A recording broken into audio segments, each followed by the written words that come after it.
Damas y caballeros, my name is Chessman Dan, and welcome to my channel. At the age of 24, I've decided I will learn how to play chess and document my journey.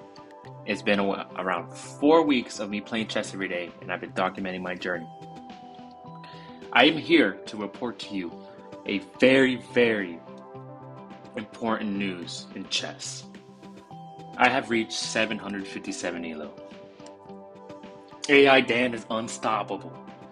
For anyone new to the channel, it was week 4 of me playing. Like I said, I started at 200 Elo. 2 days ago, I was in the 500 Elos. I've jumped 200 points in a matter of 2 games. How? Am I cheating? No, I'm not cheating.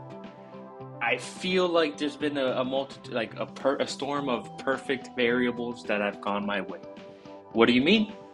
The first is I feel like I'm starting to recognize patterns super quickly. I think puzzles and studying my openings have really helped me understand patterns, specifically checkmate opportunities. The second is I see my opponents blunder so much.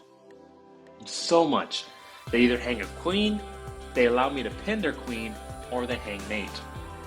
Now, don't get it wrong, I'm still losing. Currently, my win rate is about 62%. 63% for white, 61% or 62% for black. And I've just played 4 weeks ago. And I think this game is a very important game to kind of show you how I climb so fast. It's a combination of understanding an opening decently, my opponent blundering, me being able to identify blunders. If you could identify a blunder, sometimes in chess, especially at a low elo, how do you win a game? Well, who blunders first and who spots it? So regardless, this is what the game. This is like the second or third last game I had today, and we're gonna be playing the Vienna. Vienna starts with e4, e5, knight to c3, knight to f6. This is very mainline. Mainline Malini Weenie, if you're wondering, it's just how the opening was originally intended. You could study an opening. You go on YouTube and look up. Let's just say the Queen's Gambit and study the mainline. But then you play, and your opponent is to stick to the script. That's because they're not playing mainline. They might not even know mainline. It's just understanding mainline is important, but also getting your reps in is important too, because then you could identify, hey, how do I respond to what my opponent moves here? There's been a lot of games I've played as a Vienna that is not covered online. My opponent's moves aren't covered, and that's because they're not playing good moves. So how do I get better? I gotta study it. I gotta go back. I gotta look at the analysis. Be like, why did my opponent move here? How can I respond? Tangent aside, I go f4. Now here comes a gambit. e4 pawn, e4 and f4 is the gambit. There's 2 things my opponent can respond here. They could either decline the gambit or accept the gambit. Accepting the gambit could look in 2 forms. They could either take or they could ignore it. If they ignore, I will take with the f4 pawn and then threaten his knight. Declining the gambit just means they're defending their e5 pawn. My opponent decides to defend the e5 pawn with bishop d6. I now move my knight up to f3. I can't even. It's not a wise idea for me to play the mainline gambit anymore, because if I were to take, my opponent would take, and then threatening my knight. Not a good move. Here my opponent goes c6. I go with bishop c4. You see here the evaluation board is very even. We're fighting for the center. Bishop c4 is a mistake. They're telling me that taking pawn e5 is the best move. However, I don't know. I'm okay with not playing every move, the best moves, as long as I'm not blundering. And thus far, my inaccuracies, I will not be punished for inaccuracies in the opening until I get past a certain elo. My opponent castles. Castling was the best.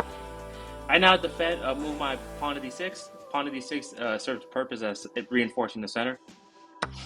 My opponent takes on pawn f4. I now push upwards. The analysis is saying d4 is inaccuracy, a3 is the best. The reason why it's saying that pawn e3 is best is because it prevents the knight from coming out here. So that's why. I'm not too worried about the knight in this situation because all the action's happening in the center. And I will put that a3 pawn move in my back pocket because in more positional games, I think it's definitely going to be worth it. Yep, so pawn e8, I now castle. So upon moving my pawn up, my opponent moves his rook to down to e-file, and then I castle. So now I see tactical patterns. I see what's being threatened very clearly. In the past couple weeks, I would just ignore or be like, "What is my opponent trying to do? I don't care. I'm gonna move my knight here." So a little analysis. You see the knight is targeting this pawn. I'm not too worried about it right now because my my king is out the way and is being defended. Now my pawn is being defended by two attackers versus one defender. Not the best, but what can you say? My opponent takes with the knight. I respond knight, even exchange. And now my opponent takes with the rook. A very good move on my opponent. Opens up the e-file, and now he has a direct line. He's broken through the gates. But he's not even clear yet. Why is that? Because I decide, hey, what's my best move? I'm gonna offer a rook exchange. The rook exchange wasn't the best. The system is telling me it should have gone pawn to e3. Right? Is that what it's telling me? I guess that would have been the best move. Pawn to d3. Threatening it. I was like, hey, we're such low elos, he's probably gonna take, and I'm gonna be fine. Now I have an open e-file. That would have been the best move. Instead, this is what my opponent does. He declines the rook offer, but by declining the rook, he gives me a rook. I take back with knight to get d4. My opponent now is putting clear pressure on the diagonal. I can't move this knight because it would put me in check. So he's pinned my knight to my king. Pretty good move. Here I respond. I don't know what to do here. I was like, man, I could move my king. I'm not too worried about this diagonal just yet. I see a hanging pawn. This hanging pawn could be a passed pawn. So we deal with it now. It says b4, bishop takes out f4 is a mistake. It wanted me to go bishop, to e7? What's the best move? I guess that would have been the best. Oh, it's a bishop sacrifice. Yeah, I'm not there yet. I had some brilliant moves. This wasn't one of them. Here I take. My opponent puts me in check. All is well.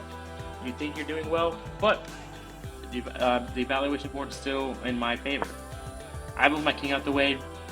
I do have to be careful in longer games because I need to just protect and watch out for back rank mates.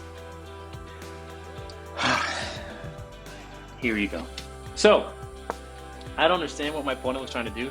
He sees that his bishop is being attacked, putting pressure on my queen. However, this would be a very bad exchange because that bishop is defended by the knight.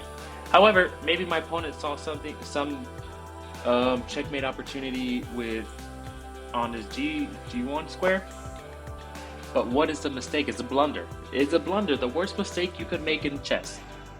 Tell me, right? Turn on your AI eyes and tell me how this is wrong. Well, it's just 13 moves. My opponent hangs back right mate. It's that easy. It's that easy, people. I only say it's that easy because I was the one making these mistakes, and I still make mistakes. I still got 4-move checkmate before, like just today. So it's not a big deal. This was a really good game. Before I end up today, I just kind of want to show you my stats in terms of how well things are going.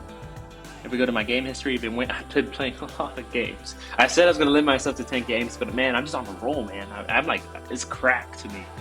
Don't do drugs. If any younger people are watching, the girls, you know who I'm talking about. If y'all are watching, this is just a board game. This really means nothing in terms of my progress. However, I hope you look at this and you see, man, Danny's doing really well. There's no recipe or replacement for hard work. I don't think I'm the most talented person. Gaining 500 plus Elo rank points within less than a month. It has been done before, but not a lot of people do it. Why? It just takes time. It takes dedication. So, not saying, hey, focus all your energy on chess, but hopefully you'll take this as a lesson and be like, hey, no matter what my God-given talents are, nothing beats hard work.